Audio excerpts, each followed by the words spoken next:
vous recommande la boutique La Londoloise. C'est Judith Londolé. Si vous voulez être classe, chic, être habillé, être admiré. Parole de Mopao Mokonzi.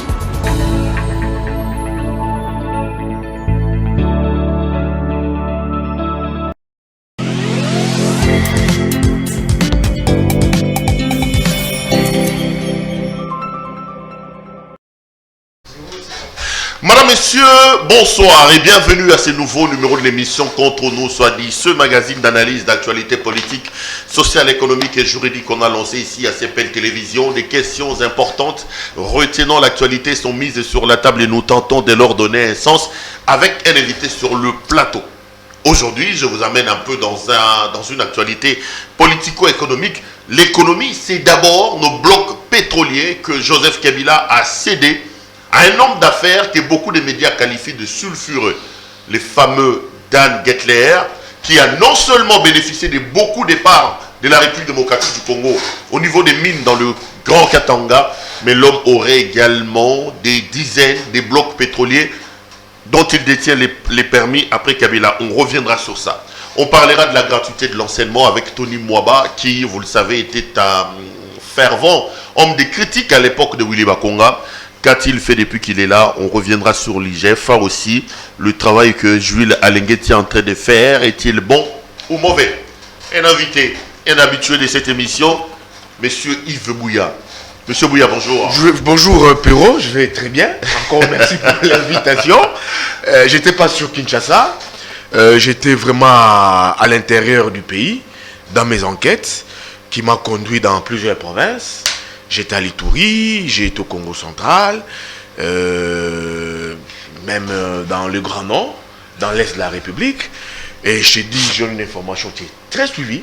Merci beaucoup. Quand j'étais par exemple à Matadi, où j'étais allé couvrir les premiers salons numériques, c'est tout le monde qui venait vers moi pour me parler des Perrault Louara, de son média qu'il a imposé, CPL.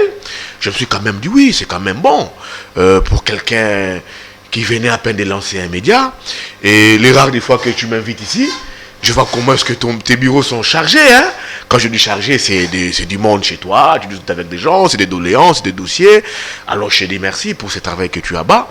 Et CPL est devenu une vraie tribune d'expression, et une vraie tribune où les journalistes, les politiques, les économistes, les activistes de la société civile viennent traiter de tout ce qui est pays. Et je te dis vraiment merci, chapeau bas. Et comme disent les Espagnols, vamos. Merci beaucoup cher ami Yves Bouya. Yves, je t'ai appelé aujourd'hui pour entrer un peu en profondeur avec tes câbles et les informations, parce que tu nous nourris quand même, tu ris un certain nombre d'informations, ça fait énormément plaisir. Mais l'actualité dans le pays reste quand même dominée sur le volcan Nyiragongo. Vous avez suivi ce qui s'est passé. Vous avez été quoi? Malheureux, scandalisé, choqué, impressionné de voir la catastrophe arriver alors que le pays n'était pas informé, alors que l'observatoire volcanologique de Goma n'était pas financé. Vous vous êtes dit quoi, Yves Bouya? D'abord, très scandalisé, choqué Perrault, parce que l'observatoire volcanologique de Goma, c'est une structure dépourvue de moyens. Vous avez vu, ils ont dit ici qu'ils accusent des arriérés, plusieurs mois d'arriérés, d'un paiement. Pas de frais de fonctionnement, pas de frais de fonctionnement, pas de salaire. Il manque même la connexion Internet. Mais ici, j'ai suivi une de tes tribunes ici, décrypte, tenté de dire, on promet ici la connexion au débit avec les rames, mais là-bas, à l'intérieur du pays, la connexion pose un très sérieux problème. Alors, je suis très scandalisé. Si cette structure, on lui donnait assez de moyens, je pense que ça allait déjà alerter sur l'éruption volcanique qui venait de secouer Goma. Mais malheureusement, nous sommes plus dans les folklores, dans les populismes, dans des choses qui nous rabaissent trop bas. Mais on a vu comment est-ce que nos compatriotes se sont déplacés en nombre, en masse. Certains sont même entrés au Rwanda parce que le gouvernement congolais a toujours été défaillant. Okay. S'il avait fallu donner trop de moyens à ces structures, je pense qu'on allait bel et bien faire face à cette éruption. Et puis des deux, je me pose aussi, comment laisser, ça aussi ça revient, c'est le travail du ministère de l'Urbanisme et Habitat, de M. Pius ici, moi, je ne sais pas pourquoi cela a été reconduit, mais M. Guy Luando, qui est de l'aménagement du territoire, c'est de leur travail de comprendre comment est-ce que les Congolais, les gens peuvent construire aux environs de ces volcans. Ils peuvent éviter cela, c'est très normal. Je sais pas comment est-ce que M. Puis a été reconduit, c'est quoi sa politique sur l'urbanisation. C'est ça les vrais problèmes. C'est ça les vrais problèmes. Alors, pourquoi est-ce qu'on peut toujours laisser des gens construire aux alentours du volcan? Donc moi je pense que dans les jours qui suivent, bien que le gouvernement se réveille toujours en retard, je vois le gouvernement dire qu'on a doté à l'observatoire des moyens, mais moi je trouve que c'est quand même en retard. Il faut que le gouvernement puisse savoir s'assumer sur des vrais problèmes liés à la République. Mais entre-temps, Vital Kamerhe est en prison, il a fait un communiqué, une lettre dans laquelle il appelle à l'union, il a demandé à M. Félix de réunir, lui Kamerhe, même par téléphone, Martin Fayoulou, Jean-Pierre Bemba, Moïse Katumbi Tchapoué et Joseph Kabila pour donner l'image que la République est quand même unie face à cette catastrophe. J'ai vu comme d'habitude Martin Fayoulou parler de son discordant en disant que lui ne répondra qu'à toute initiative des confessions religieuses. Est-ce que vous qui connaissez Martin Fayoulou, qui parfois fréquentez Fayoulou en faisant des reportages avec lui, il faut seulement prendre son discordant, même lorsque les vies des gens sont engagées? Non, Fayoulou, il faut comprendre la démarche de Fayoulou, elle est très simple. Fayoulou a toujours dit que Félix n'était pas son ennemi. Il a toujours dit s'il faille discuter avec Félix Tshisekedi, il faut que cela soit organisé par les confessions religieuses. Même lorsqu'on parle des catastrophes naturelles. Ça, je vais en revenir. Pour lui, il faut que les confessions religieuses organisent ces discussions. Soit une médiation neutre qui doit peut-être venir de la sous-région, de l'Union africaine, c'est très normal. Puis dit que Félix lui-même, c'est les problèmes. Il ne peut pas être les problèmes et trouver des solutions à ces problèmes. Il est partie prenante à la crise. Alors il faut trouver une médiation neutre, que ce soit à l'interne, soit à l'externe. Ces schémas, il a renouvelé cela. Vous avez suivi sa dernière missive, répondant directement à Vital Kamerhe. Il a dit oui, moi je suis d'accord qu'on puisse nous mettre ensemble, je suis d'accord, mais que cet appel n'émane pas de M. Tshisekedi, qui a en même temps les problèmes. Quand même pas des problèmes, c'est Tshisekedi. C'est Tshisekedi qui a demandé au volcan d'Iragogo. Non, moi je vais répondre sur les volcans. Tshisekedi pour Martin Fayoulou, il est à la base de ces braquages électoraux que nous avions connus au lendemain de la date du 30 décembre 2018.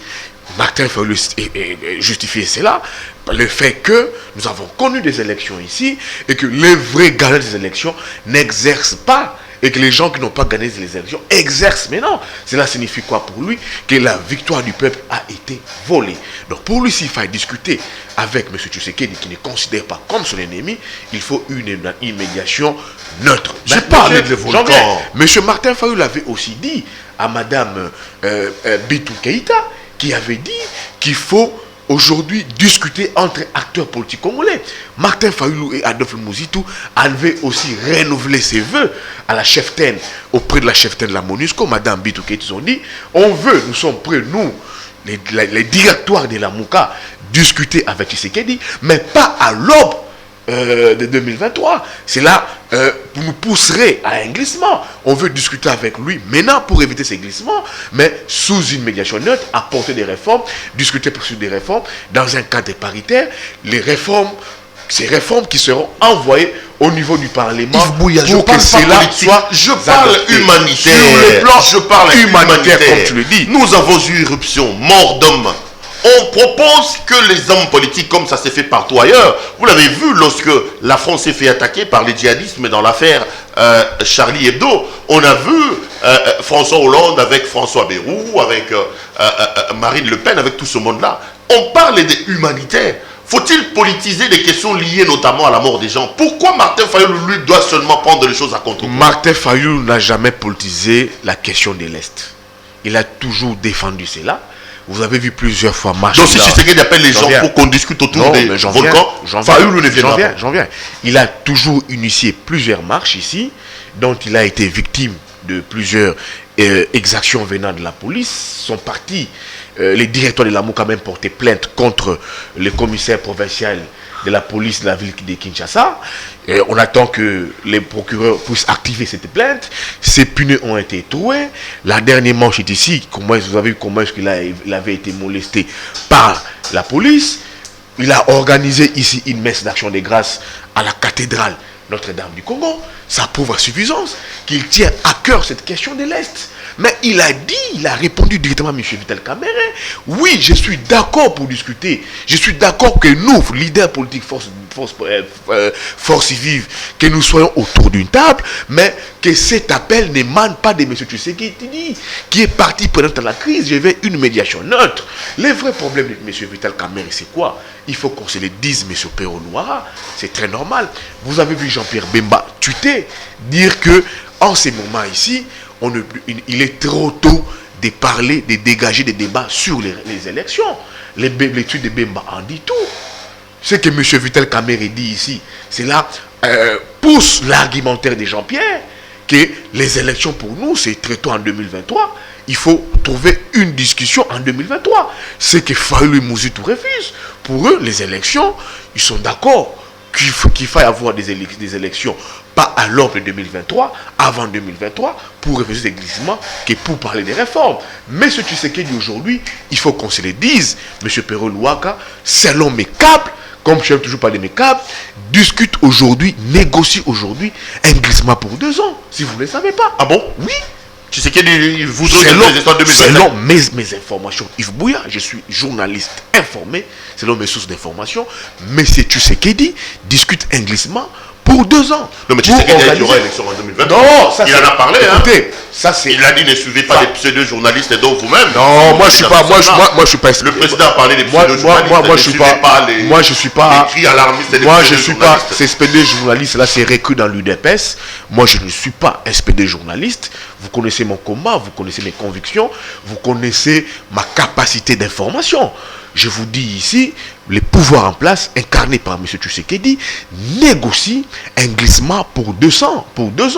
Donc, quand je dis un glissement pour 2 ans, c'est pour qu'on ait des élections mais ça va à en 2025. Ça va à l'encontre de ce que le président a dit. Le président lui-même nous a dit qu'il y aurait élection en 2023. Vous venez, vous nous dites qu'il négocie déjà. C'est la parole de Tshisekedi contre non, ça c'est un discours politique. Ça, c'est un discours politique pour calmer les esprits. C'est un discours politique. La lettre de Vital Kamerhe dit tout. C'est un dialogue. L'étude de Jean-Pierre Bemba dit tout. C'est un dialogue. Il y a des émissaires de Tshisekedi qui vont chaque jour chez Fayulu, qui vont chaque jour chez Mouzitou. Ça, c'est une information que je vous donne.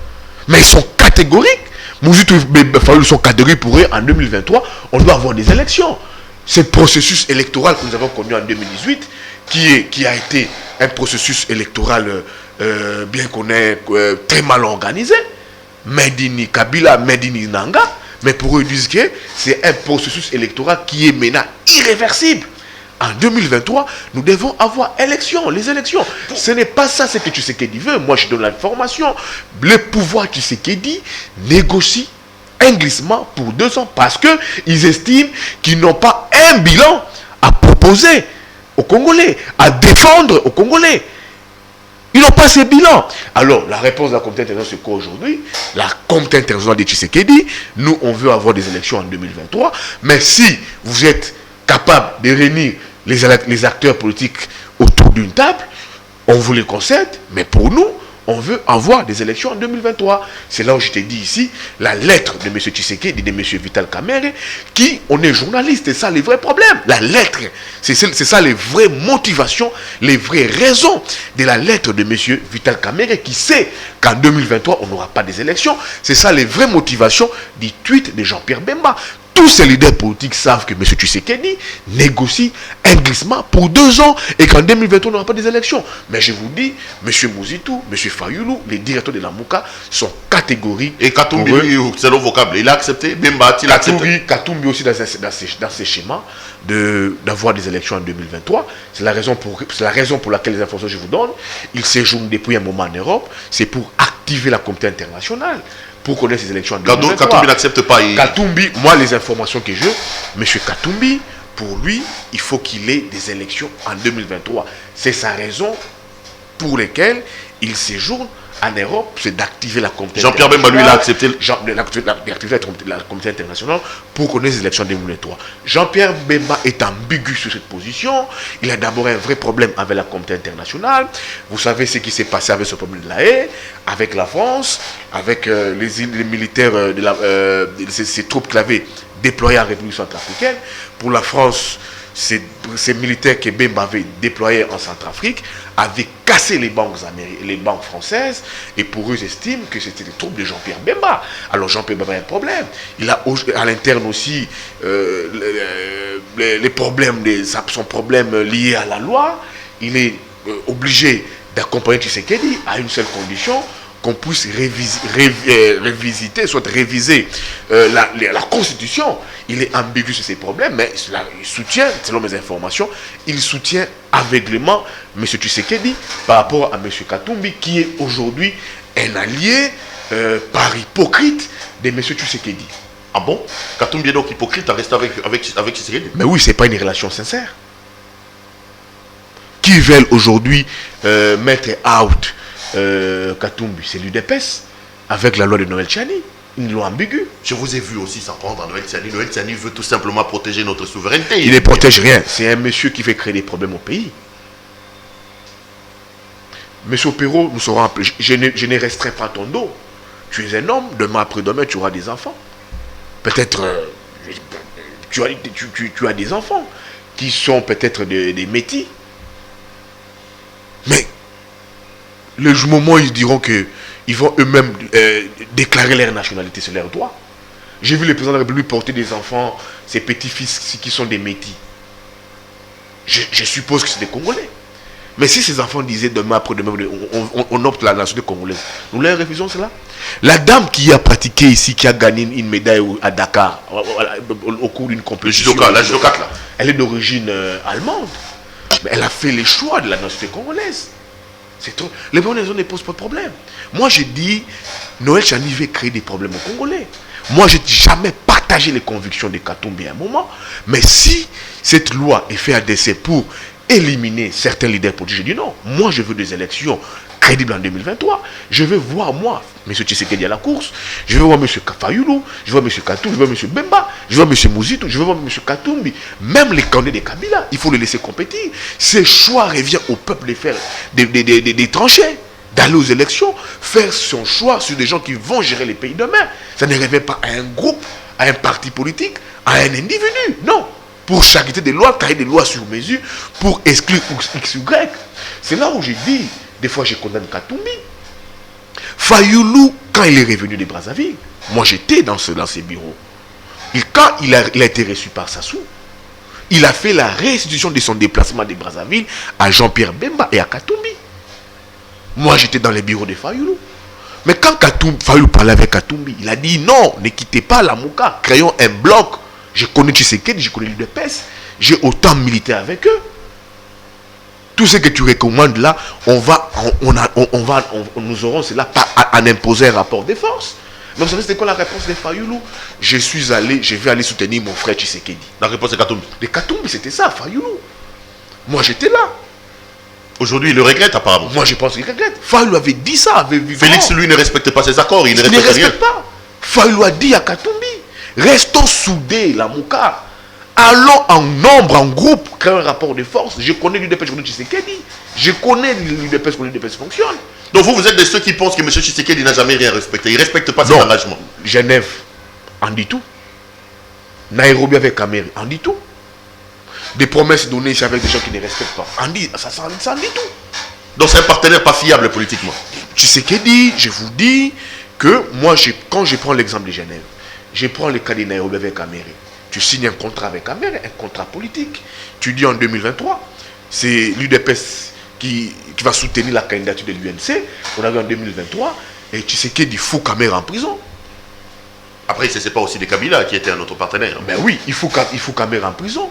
L'accord de Nairobi, il est classe, il est fou dans ses tiroirs. Et lui-même s'est dit, il sera les seuls challengers. Et cet accord de Nairobi sera respecté. Avec Kabila, c'était un accord pondu. pour aujourd'hui braquer la victoire des Fayoulou. Mais cet accord a été respecté. En politique, quand des fois on ne respecte pas les accords, ça crée une certaine méfiance. Moi, je ne vois pas à ce stade, si le président de la République a des problèmes avec Katumbi, s'il a réellement des problèmes avec Kabila, alors ajouter à cela des problèmes avec Mouzid, avec Fayoulou, avec l'église catholique, je ne vois pas comment le président de la République va s'en sortir. Donc je vois un président de la République, Tshisekedi, qui ouvre plusieurs fois. Ça va poser problème. Il a un problème avec Kamere aujourd'hui. L'UNC, l'UDPS, c'est encore une relation de façade qu'il ne le sait pas. C'est comme avec Katumbi. C'est aussi une relation de façade. En réalité, c'est des gens les gens qui ne s'aiment pas. C'est des gens qui ne s'aiment pas, mais qui sont, eux, ils sont ensemble malgré eux, Jean Perrault. C'est des gens qui ne se supportent pas. Bemba et Katumbi Tshisekedi, ils ne se supportent pas. Ils ne se supportent pas. L'entourage de Tshisekedi, l'UDPS ne supporte pas Katumbi. La loi Noël Tchani, c'est une loi made in UDPS. Vous ne savez pas qu'il y a des réunions qui se déroulent notamment non loin de l'hôtel Castello contre Katumbi. Comment l'écarter? L'homme en évidence, c'est Noël Tchani qui a toujours été sous-traité. Comme l'on a toujours été sous-traité. Vous savez qu'il a été sous-traité à un moment par Kabila. Aujourd'hui, on est sous-traité. Ah, Noël Tchani, mais oui, mais ici, ça a été avéré noir sur blanc par les services des renseignements, la DGM, ici, l'ANR, que Noël Tchani est américain. Mais comment ce Noël Tchani a su poser sa candidature en 2018? Il a une double nationalité. Pourquoi il a été sous-traité? C'était pour émietter l'électorat de l'UDPS ou Amboujimaï. Ça, vous ne les avez pas. Il a été sous-traité par les FCC. Moi, je suis journaliste, selon mes sources d'information. Il a été utilisé. Où est-ce qu'il a pris les 100 000 $? Noël Tchani. Il l'a travaillé à la Banque mondiale. Il n'a jamais travaillé à la Banque mondiale. À la limite, il a été un portier. Hein? Ah, attends. Noël Tchani a travaillé à la Banque mondiale. Moi, ce que j'ai reconnu à Noël Tchani, tu as reçu sa femme ici, c'est un prédateur sexuel. Les propos tenus par sa femme ici, c'est un prédateur sexuel, comme Tambouma m'avait traité Eugène de Minongala. Sa femme a dit ici, sur tes plateaux ici, si on lui confie une parcelle de pouvoir, les filles de 18 ans ici ne vont plus respirer. Ça vient de sa femme légitime qui l'a mariée. Bon, heureusement que le président de la République lui a dit qu'il n'aura rien. Ça, c'est l'info que je te donne. Ah, finalement, on lui donne pas la banque. On va pas lui donner la banque centrale. Tshisekedi lui a dit qu'il ne donnera pas la banque centrale. Il n'aura pas les ministères de l'économie. Ça fera un problème, ça sera trop des Kassaïens à des postes de responsabilité. Ça, c'est une information sûre de mes sources. On le sous-traite et on lui donne. C'est ça, c'est un minuscule monsieur. Des petites gens, ils sont comme ça. Attends, sois quand même Péro. Sois quand même élégant. Noël Tchani, c'est un petit monsieur. Mais c'est des petites gens. Alors, tous ces diplômes qu'il a, Péro, le Congo ici fait face. Nous courons ici un risque. La Banque mondiale, la Banque centrale est en faillite. Nous avons 500 millions comme réserve d'échange. Le gouvernement, sur les 500 millions, a ponctionné 180 millions. Il nous reste à peu près 320 millions de dollars. Mais Noël Tchani, avec son plan Marshall, à hauteur de 100 milliards de dollars, pourquoi il n'active pas cela? Mais parce qu'il n'est pas en fonction. Oh, comment parce qu'il n'est pas en fonction? Noël Tchani. Qu'il apporte ses stratégies, il est avec Tshisekedi de l'Union sacrée. Noël Tchani, pour vous, c'est un petit monsieur. Des grands messieurs, on ne les sous-traite pas. Des messieurs libres d'esprit, on ne les sous-traite pas. Je vous ai dit ici que, selon mes informations, moi, Yves Bouya, il a été sous-traité en 2018 pour émietter les voix de l'UDPS au Kassai. Parce que le mec Kassaïen, où a-t-il reçu les 100 000 $? Je ne vous ai pas appelé aujourd'hui pour qu'on parle en politique. Non, c'est lié à nous. Où a-t-il reçu les 100 000 $? Il a été sous-traité à un moment. Qu'on dise aux Congolais. Et ça m'étonne que le président de la République garde dans sa gibecière des ressources. Mais je Noël Tchani, c'est un dangereux.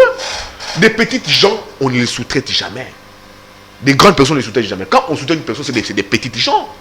Il a été sous-traité. C'est comme avec le lac Katumbi, il est sous-traité. Je vous dis, il y a des réunions qui se tiennent au bureau privé d'un classique du pouvoir de jetons les noms. C'est à quelques encablures de l'hôtel Castello. Donc c'est Tshisekedi qui est derrière la loi. Je vous dis, c'est le pouvoir en place qui est derrière. C'est là où j'ai dit, on ne veut pas des lois aujourd'hui pour exclure les Congolais. Moi, je veux dans ces élections, même un crapaud, qui est un crapaud congolais, puisse compétir. Pourquoi l'UDPS a peur des élections? Je comprends parce qu'ils n'ont pas un bilan à présenter. Ils ont un bilan qui repose sur les Wi-Fi et les RAM. Ils ont peur. Ils ont un bilan qui repose sur les Wi-Fi et les RAM. Ils ont peur. Moi, je vais voir tout le monde. Que ce soit Katumbi, Mouzitou. C'est ça la beauté de la démocratie. Qu'on nous enlève ces trucs des nationalités. On a une Allemande ici qui a opté pour la nationalité congolaise. Et qui nous ramène une médaille. Qui nous ramène une médaille. Félicité par les ministres des Affaires des sports congolais. Elle a été félicitée. Qu'on nous enlève cette loi discriminatoire. On veut passer ça à un député UDPS ici, qui va faire passer ça au bureau Mbosso. J'apprends que Mbosso est déjà très activé. Les députés ensemble des Katumbi ont vu Mbosso en privé, vous le savez. Pour dire à Mbosso, monsieur le président, si vous le faites, nous ensemble, nous sommes prêts à nous retirer même du gouvernement. C'est une loi qui va nous créer des problèmes, Péro Louara. Pourquoi cette loi sur les métis? Kengo a été métis, Kengo est métis. Il a été président de la République ici. Les Adam Bombo, les Jean-Claude Mouyambo qui a ça, les Katumbi. Ah donc, vous voulez exclure ces métis? Au-delà de ces métis, je vous donne une information. Fayoulou, sa femme, est camerounaise. Donc le fils de Fayoulou, lui, ne peut pas compétir demain. Il ne peut pas compétir, c'est quoi ça? Qui sait que la femme de Fayoulou est camerounaise? Elle est camerounaise. Raymond Chibanda, sa femme est camerounaise. Ses enfants ne sont pas des Congolais. Ce sont des Congolais. Katumbi, bien que sa mère soit, bien qu'il est Congolais de par sa mère, c'est un Congolais. Quand tu es Congolais, soit des Congolais nés d'une mixture, soit d'un parent congolais, soit d'un parent étranger, c'est des Congolais. C'est à eux de faire ses choix sur la nationalité. Avion. Peut-être tu prends un régulier d'Air France. Ok, poto. Maman a boti moi dans un avion. D'office, moi, nana, des droits à une nationalité. Mais c'est à la personne, à l'individu, quand il va grandir, d'opter pour sa nationalité. Les problèmes nationaux, ce n'est pas un problème. Moi, j'ai dit les clients des cas de Fayoulou ici. Il a 3 gosses, 3 garçons. Ils sont nationaux par leur papa. Mais si demain, après, on dit que non, on veut rentrer chez nous pour exercer la politique, nous, on va leur interdire cela. C'est des Congolais par leur père. Par leur père. Donc les enfants des Fayoulou, eux, selon Noël Tchani, ne pourront pas candidater à la présidentielle. Même c'est en difficulté Noël Tchani. Il est américain. Il s'est naturalisé américain. Ça signifie quoi? Il met même ses propres enfants en difficulté. Quand tu te naturalises américain, c'est que tu bafoues déjà le problème de nationalité. Tu restes congolais d'origine, mais naturalisé américain. Son enfant que tu as reçu, donc je salue ton professionnalisme, tu as refusé d'exhiber son enfant ici, il met lui-même en difficulté sa propre progéniture. Ses enfants à lui, là, il s'est naturalisé américain. Ses enfants à lui ne peuvent pas demain après demain se dire exercer des responsabilités politiques au Congo. L'enfant qui a été ramené par sa maman ici, qui voulait faire les États-Unis malgré ça, n'est pas parti. Si c'est dit demain après demain, je veux opter pour la nationalité congolaise. Lui-même, Noël Tchani, se met en difficulté. Il s'est tiré une balle dans la tête. Merci beaucoup. Alors, moi, à la limite, pour Noël Tchani, j'estime que d'abord, c'est un Américain. Les problèmes de Congolais qu'il laisse en Congolais, Noël Tchani, qu'il aille discuter des problèmes américains. Qu'il aille voir Joe Biden, qu'il aille voir Donald Trump, qu'il aille voir Angela Merkel, Kamala Harris, la vice-présidente américaine, qu'il aille au Capitole, discuter des vrais problèmes américains, déposer des propositions au Congrès américain, au Sénat américain. Parce qu'il est américain, il n'est plus congolais. Moi, je veux voir Noël Tchani aller au Capitole, aller au Parlement, au Sénat américain, discuter avec les parlementaires américains, proposer des lois au Parlement américain et non au Parlement congolais. Et ça m'étonne de voir des responsables congolais, des chefs des aides, des chefs des corps, Bahati Lukwebo, recevoir M. Noël Tchani qui est américain sur des propositions. Voir Mbosso recevoir cette personne sur des propositions. Pourtant, c'est un américain. C'est là où j'ai dit ici qu'il y a une sous-traitance. Quand tu vois Mbosso, tu vois Bahati recevoir M. Noël Tchani sur pareille proposition, c'est qu'il y a une main derrière cela. Ce n'est pas quand même normal. Nous, ici, Pérou, pour clore ces dossiers, nous sommes Congolais. Ce Parlement nous appartient. Ce Sénat nous appartient. Vous pensez que Noël Tchani est plus Congolais que nous? Nous n'avons pas de propositions à faire pour aller recevoir, pour rencontrer Mbosso Bahati. Mais pourquoi c'est toi quand tu as des propositions à faire? Quand tu veux rencontrer Mbosso et Bahati, c'est des problèmes. Il y a des politiques ici qui ont même du mal à rencontrer Mbosso et Bahati. Des politiques d'envergure. Mais pourquoi est-ce que lui est reçu, je te dis, sans trop de couac? Ça signifie que derrière Noël Tchani, comme l'a toujours été sous-traité, comme je l'ai dit ici, derrière lui se cache une grosse main noire qui le pousse Il ne va pas seul. Madame, Monsieur, vous suivez l'émission Contre nous, soit dit. Notre invité du jour, Monsieur Yves Bouya, qui est journaliste. Avec lui, nous faisons donc la lecture de la situation politique ici en République démocratique du Congo. On est parti de l'Est jusqu'à parler des dossiers. Alors, Yves Bouya, là, c'est vocable. J'aime quand tu te mets dans la peau de journaliste et d'investigation. Ce matin, vous nous révélez qu'il y a un problème avec l'homme d'affaires que beaucoup de journalistes vous qualifiez de sulfureux, Dan Gettler, qui disposerait d'énormément des carrés, comment vous appelez ça, des blocs pétroliers. Blocs pétroliers en République démocratique du Congo, des blocs qui n'exploitent pas. Qu'en est-il exactement, M. Bouya? Perrault, c'est quand même grave. Gettler est cité déjà d'avoir pris possession de nos minerais. Vous avez suivi les propos de Yuma. Yuma dit que la Gécamine a déjà vendu ses actifs à des entreprises étrangères. L'actionnariat du gouvernement congolais au sein de la Gécamine, c'est 10%. Les 90% ont été vendus à des entreprises étrangères. Vous savez ici que Gettler a racheté les actifs de la Gécamine, je crois à hauteur de 223 millions, qu'il a revendu à Glencore à 13 milliards de dollars. Les propos de Yuma, ça pointe directement dans Gettler, qui a pris possession de nos minéraux. Et vous savez comment est-ce qui est Gettler? Gettler, c'est l'ami privé de Kabila. Les mêmes Gettler, on les retrouve dans les pétroles. Moi, j'ai fait Ituri. Donc, vous confirmez ici que Dan Gettler a aussi, en dehors des minerais, de nos mines, oui, il a aussi des blocs pétroliers. Il a pris possession de nos blocs pétroliers. Moi, je reviens de la province de l'Ituri à Bunia. J'étais là, j'ai vu les villages construits à peine par Dan Gettler dans les villages Torges. C'est à 25 km de Bunia. J'ai vu les blocs pétroliers qu'occupe M. Dan Gettler. C'est quand même énorme. Il n'a pas encore exploité, il attend un financement fait avec des Chinois pour commencer à exploiter ses pétroles. Il a pris possession de ces blocs pétroliers, mais qui n'exploite pas. Ce qu'il fait, il a les titres qu'on lui a donnés par le gouvernement congolais, des titres pétroliers et les permis. Permis d'exploitation. Permis d'exploitation. Les titres lui donnent droit de garder ces blocs pétroliers, même s'il ne l'exploite pas. Maintenant, qu'est-ce qui se passe? Il a un problème avec le gouvernement congolais. Le gouvernement congolais est dos au mur. Il y a une forte pression américaine. M. Gettler, aujourd'hui, doit renouveler ses titres pétroliers. Je crois que la date échue, c'est le 15 juin. D'ici le 15 juin, il doit renouveler ses titres pétroliers. J'apprends de mes sources d'information que le gouvernement congolais refuse de renouveler les titres pétroliers de Dan Gettler. Le gouvernement congolais est catégorique et il y a une forte pression américaine là-dessus. Il a été sous sanction américaine à un moment, bien que l'administration Trump avait levé ses sanctions, mais l'administration Biden a repris avec ses sanctions. Maintenant, si le gouvernement congolais renouvelait ces titres français, ces titres pétroliers, ça signifierait quoi? Que M. Dan Gettler puisse faire des transactions avec des dollars. Mais vous prêchez aujourd'hui pourquoi? Vous prêchez pour que le gouvernement récupère finalement ces blocs pétroliers? Je prêche à ce que le gouvernement congolais récupère ces blocs pétroliers. Tu sais, nous avons un problème. Mais Gettler n'a pas gagné ces titres. Non, c'est ça. Gettler a quand même payé de l'argent pour ça, c'est ça. Non, les gouvernements sous Kabila, les gouvernements, tous les chefs du gouvernement qui ont défilé, tous les gouvernements qui ont défilé sous Kabila, c'est comme avec nos titres miniers ici, on cédait nos blocs pétroliers à Dan Gettler.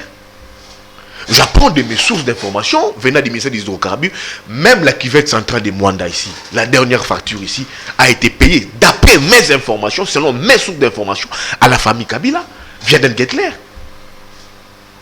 On ne peut pas mettre l'enclave, les blocs pétroliers vers l'enclave de Kabinda, selon mes sources d'informations. Et mais ces informations, je tire ces informations du ministère des hydrocarbures, du gouvernement, qui m'ont confirmé, quand je suis revenu de l'Ituri, j'ai amené mes enquêtes, qui m'ont confirmé que d'ici le 15 juin, ils ne vont pas renouveler les titres pétroliers Dan Gettler. Parce que le gouvernement veut récupérer ces blocs pétroliers.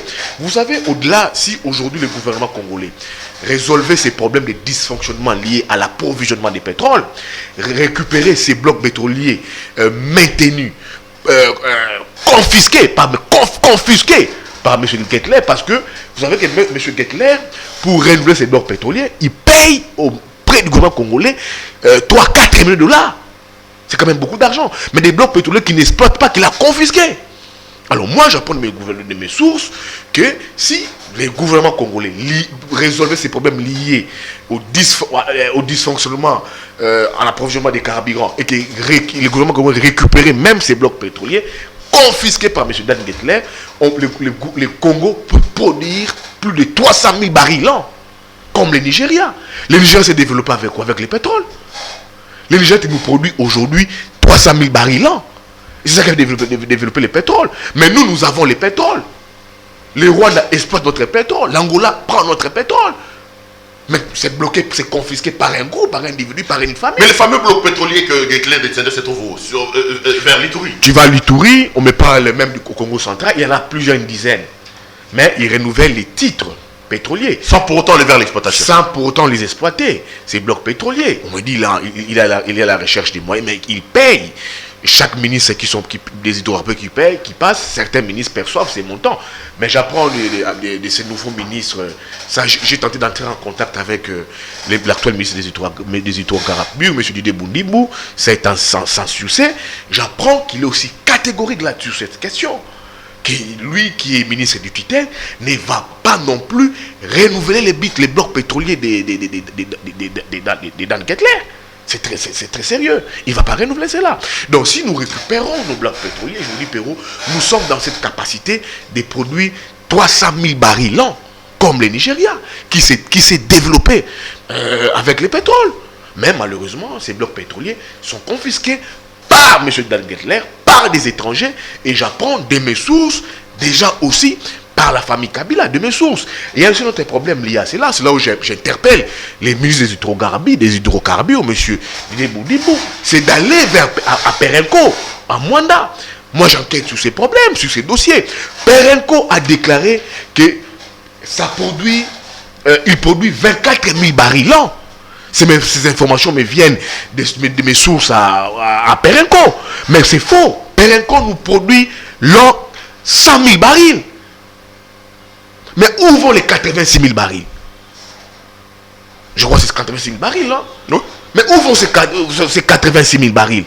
Non, 76. 76 000 barils, oui. Ouais. 76 000 barils. Ça va où? Ça, j'ai dit à Boundibou, d'aller à Perenco, parler avec les responsables de Perenco.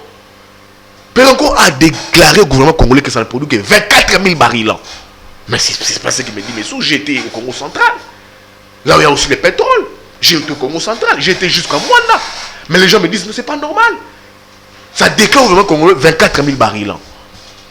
Mais selon mes sources, Perenco nous produit 100 000 barils l'an. C'est là où j'ai dit. Donc la République perd des millions, même des milliards de dollars. Déjà, on ne peut pas aujourd'hui nous développer qu'avec l'argent du pétrole, les fonds du pétrole. C'est aujourd'hui, c'est l'or noir, c'est très possible. Mais je vois les gens se fourvoyer dans les minéraux. Non, avec le pétrole. Confisquer, récupérer nos blocs pétroliers, résolver ces problèmes liés au dysfonctionnement en approvisionnement du pétrole. C'est là où je dis, j'interpelle vivement les messieurs Didier Boundibou. Je pense qu'à travers de ton émission, il nous suivra. C'est très normal, je n'ai pas dit de suivre Perenco, 100 000 barils, mais ça déclare que 24 000 barils l'an. Les blocs pétroliers ici, Gettler est en train de se battre pour renouveler ses titres pétroliers. Je salue ici pour une fois la fermeté du gouvernement congolais. Ça doit être ferme sur cette question. Je dis à M. Boundibou, il doit être ferme sur cette question, de ne pas aujourd'hui renouveler les titres pétrolier de M. Dan Gettler, ce qui puisse sauver M. Gettler. Il a en même temps les titres et les permis d'exploitation que le gouvernement ne peut pas renouveler, récupérer des forces. Il faille mener des discussions avec lui. Si aujourd'hui vous voulez récupérer cela des forces, il peut attaquer la République à l'international. Donc vous voyez comment est-ce que Perrault, ce pays a été un moment pris en otage par un système, le système Kabila, par une famille, par des individus. Donc, je cite ici M. Dan Gettler qui a confisqué nos blocs pétroliers, qui n'exploitent même pas, mais qu'il renouvelle en termes de millions. Et il veut les renouveler d'ici le 15 juin, ces titres pétroliers. Et les gouvernements congolais, je vous dis, a dit niet. Les présidents de la République a dit niet. Les ministres du tutelle, M. Didier Boundibou, Selon mes sources, je n'ai pas parlé avec lui, mais ses conseillers m'ont dit, ils travaillent sur la question, ils ne vont pas, le gouvernement congolais ne va pas renouveler les titres pétroliers de M. Dan Gettler. Merci beaucoup Yves Bouya. On me signale alors être content de ta petite. C'est pas politique. Hein, non, mais non, on est en plus dans l'économie.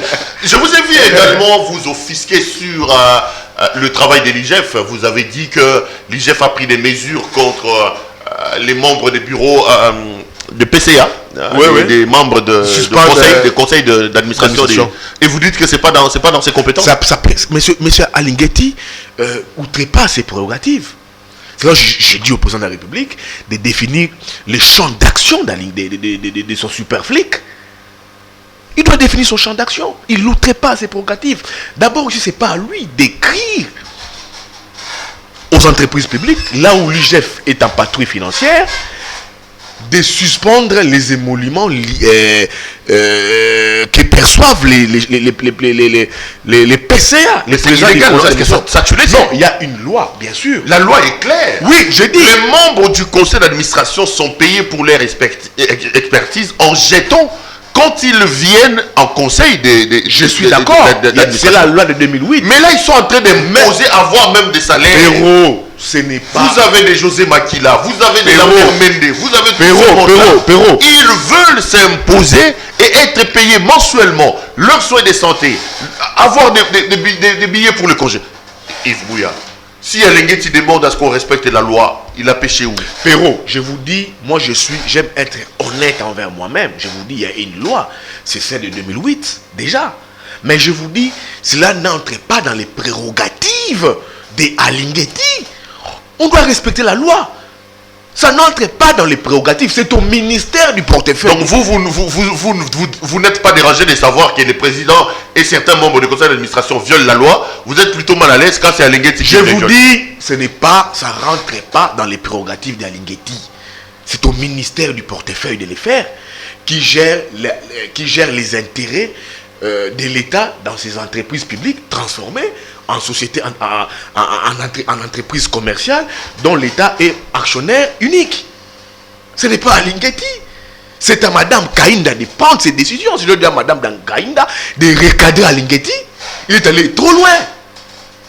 Elle doit recadrer Alinghetti, dire non, Alinghetti, non, stop, non, stopper. Je suis d'accord que la loi soit respectée. Mais en même temps, on ne peut pas violer cette loi.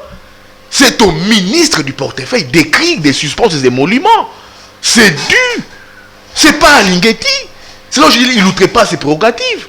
Oui, Alinghetti a envoyé des patrouilles financières. Il dit qu'on peut suspendre ces émoluments, c'est dû, que perçoivent certaines entreprises, certains PCA. Alors, il a envoyé certains inspecteurs qui sont en patrouille financière dans certaines entreprises.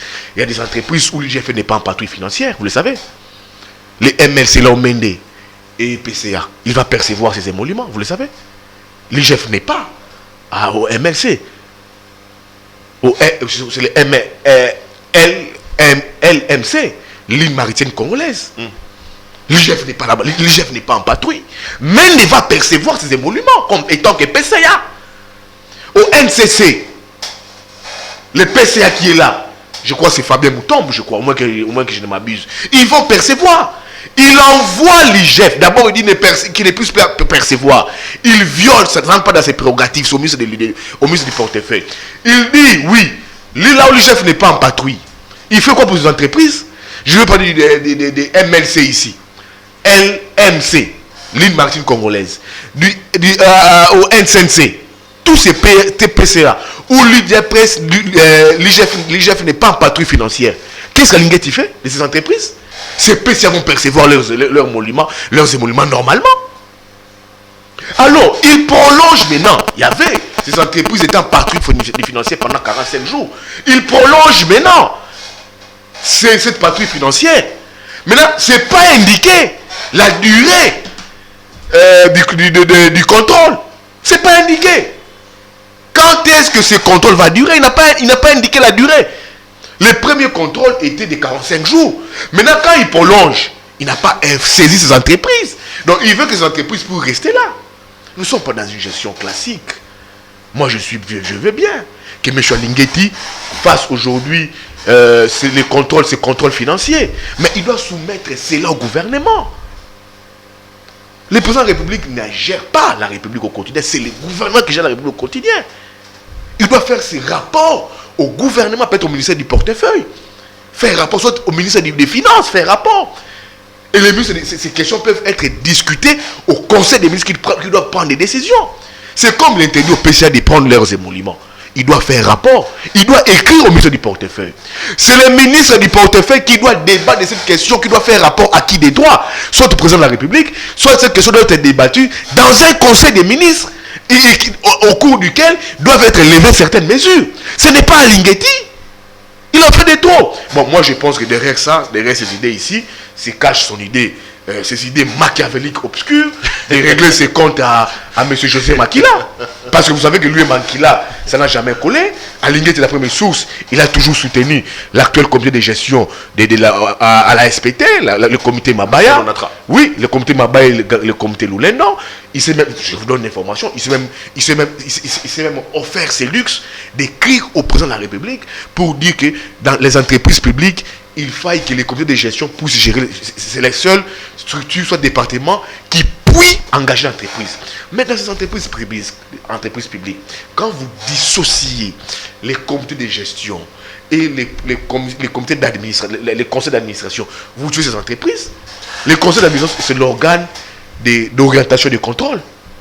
Mais pourquoi il a écrit ça? Moi, je ne confirme pas. Mais je pense qu'il veut régler ses comptes à José Makila, dont qu'il affiche aujourd'hui une haine viscérale comme pas possible. Il soutient le comité Mabaya, un comité aujourd'hui qui s'illustre en fort avec l'entreprise Sokin, à qui il a attribué un faux marché, bien que ce marché a été annulé. Aujourd'hui, il y a une concession de l'ONATRA que M. Mabaya et Lulendo a remis illégalement pour à une entreprise ici pour construire je crois des restaurants. C'est quand même grave. Les administrateurs, je cite ici M. Nzangi, a même écrit à Mme Kainda pour dire voilà comment est-ce que l'ONATRA se meurt par les faits de la gestion du comité Mabaya. Aucune réaction. Alors c'est là où je dis M. Alinguetti ne puisse pas outrepasser ses prérogatives. Nous voulons qu'il puisse jouer son rôle de super flic, mais cette décision ne lui revient pas d'écrire aux entreprises pour dire qu'il faut suspendre les émoluments que perçoivent les PCA. C'est au ministre du portefeuille de les faire. C'est là où je dis à Mme Kainda de recadrer M. Alinguetti. Si elle ne le fait pas, je pense que M. Alinguetti va la démonétiser. Yves Bouya, on est à la 50e minute. Merci beaucoup d'être venu nous voir. J'avais quelques autres questions à te poser, mais bon, le temps, je veux bien qu'on parle un peu de l'EPST, qu'on revienne un peu sur ça. Vous allez revenir, on en parlera. Merci beaucoup, M. Bouya. Non, l'EPST, en quelques mots, moi, Yves Bouya, j'ai un moment soutenu je soutiens M. Tony Mwaba, je l'ai accompagné. Quand, je prends 30 secondes, quand il a été député, il a mené sa lutte sur la gage de l'enseignement. Mais il arrive, il devient ministre, il amène aussi des folklores, hein. Non, moi j'ai correspondant sur les réseaux sociaux. Non, moi j'ai guerre avec le secrétaire général. Non, moi je pense. Il vient, il commence à régler des comptes aux gens. On l'attend pas dans ces folklores-là. Moi je pense pas que c'est du folklore. C'est monsieur, je pense que il est sur les droits chemins. D'abord, vous savez, les 100 millions, la Banque mondiale aujourd'hui va décaisser 100 millions sur la gage de l'enseignement. Que la Banque mondiale avait bloqué, c'est la Soubakonga. C'est quand même une bonne nouvelle. Les réformes qu'il apporte dans les secteurs. Aujourd'hui dit, les nouvelles unités du maternel seront payées dès le mois de juin. Il ponctionne les frais de fonctionnement liés à son secteur pour aujourd'hui financer les écoles, pour aujourd'hui augmenter les recettes des écoles liées à leur fonctionnement. C'est pas quand même des gestes encourageants. Je pense que c'est encourageant. Merci. Moi, ce qui est très bien, c'est les 100 millions que la Banque mondiale décaisse. Monsieur Mangobé, c'est un monsieur qui est éparpillé. Vous savez que toutes les personnes qui ont dilapidé les recettes de l'État avec lui sont en prison.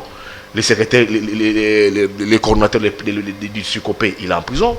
L'inspecteur général, il est en prison. C'est seul Mangobé qui coule les rues de Kinshasa. Mais il sera aussi arrêté. Il y a un conseil du GGF, il sera arrêté. M. Mangobé a été incapable de justifier à sa hiérarchie les montants qui a toujours été alloués dans son secteur pendant 4 ans sur l'impression des certificats.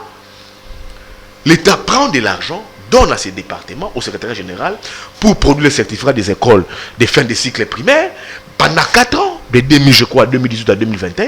M. Mangobe n'a jamais justifié cela. Et quand ça est racheté, dit, monsieur, justifie cet argent, ce monsieur est incapable. À la place, qu'est-ce qu'il fait? C'est du chantage, c'est des insultes. Non. Quand on les suspend, je pense que c'est une suspension provisoire. L'IGF enquête, c'est à l'IGF d'établir les responsabilités. Et la justice va se du dossier. C'est monsieur, je vous dis, retenez ce que je vous dis, monsieur Mangobe sera arrêté. Le fait d'avoir détourné l'argent alloué à l'impression des certificats. Merci. Ce monsieur sera arrêté. Merci. Donc, Merci. il mène un combat d'arrière-garde. Il use même de la fibre tribale, du cordon tribal. Il appelle aujourd'hui, je pense, je le vois être soutenu par l'IAU. Ça, je te dis.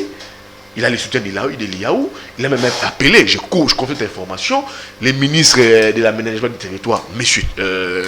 Luando, à qui il a envoyé un SMS. Ça, selon mes informations, pour dire, nous sommes tous de l'Équateur, je suis de l'Équateur, faisons bloc pour que je sois retenu dans les droits. Non. Dans les questions liées à la République, quand tu voles les fonds liés à l'argent de l'État, tu dois être jugé. C'est là où j'ai dit au président de la République de nous définir réellement l'état des droits. Monsieur Mangobe, ce n'est que des agitations. Je vous dis, ce monsieur ira en prison. Les dossiers que j'ai sur ces messieurs, c'est quand même grave. Il est dans l'incapacité de justifier des millions de certificats, des frais loués à l'impression des certificats que le gouvernement lui a donné, lui a attribué pendant un moment. J'ai produit pendant 4 ans. Ces messieurs ira en prison. À la place, c'est des insultes, des gesticulations et la corde tribale. Merci. Il écrit à l'IAU, il écrit à Luando pour que ces ministres puissent aujourd'hui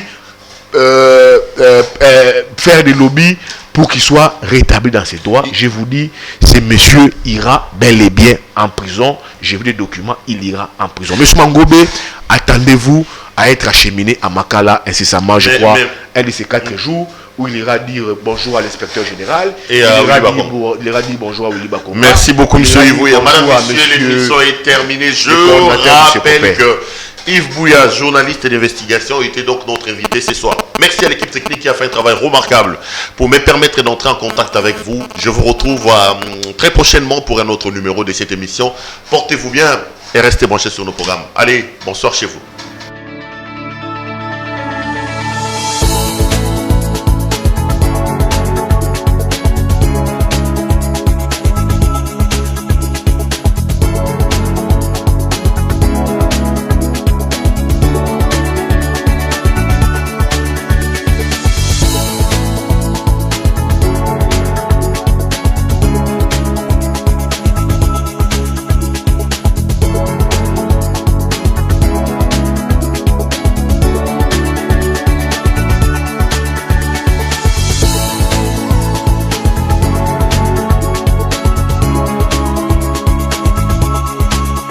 Je vous recommande la boutique La Londoloise, c'est Judith Londolé. Si vous voulez être classe, chic, être habillé, être admiré. Parole de Mopao Mokonzi.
Yanzambo elikakate Kitie Kitiangwe bongi na yo Bukonzie Yanzambo elikakate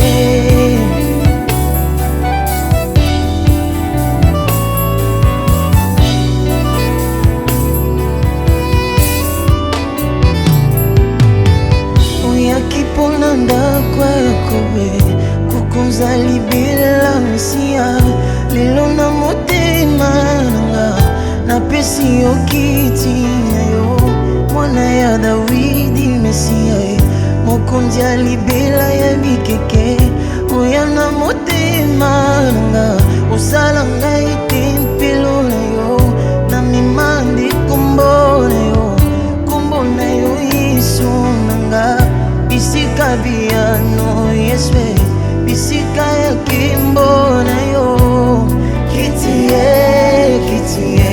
Kitiangwe bongi na yo Mokonzie Yanzambo ilikakate Kitiangwe bongi na yo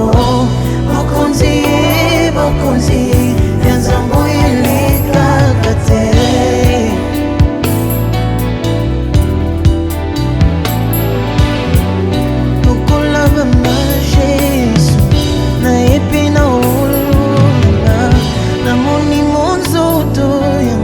Italisi monene na yo Italisi bonzambe na yo Italisi bonkumu na yo Keseni na bankumu ya mokili ye Uya na yo yango ya libela ye Na yango Kitiangwe bongi na yo Bukonzie Yanzambo elikakate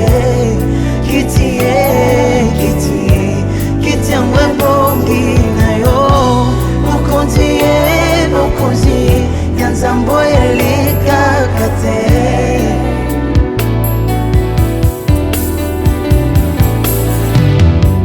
Likolo ya ngomba ya Petelo amoni kimbo Alingi ya tunga emae Poete yo vanda na yo Na inafunguli motema Natongi ema papa Nasengi yo vanda na yo Nasengi yo konza na yo Nasengi yo mela na yo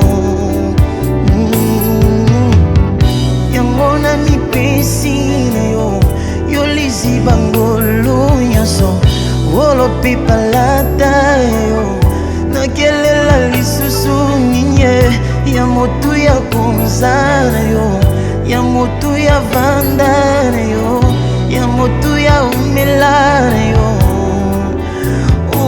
Na yango kitie na yo Wefongi na yo Bokonzie Yanzambo elikakate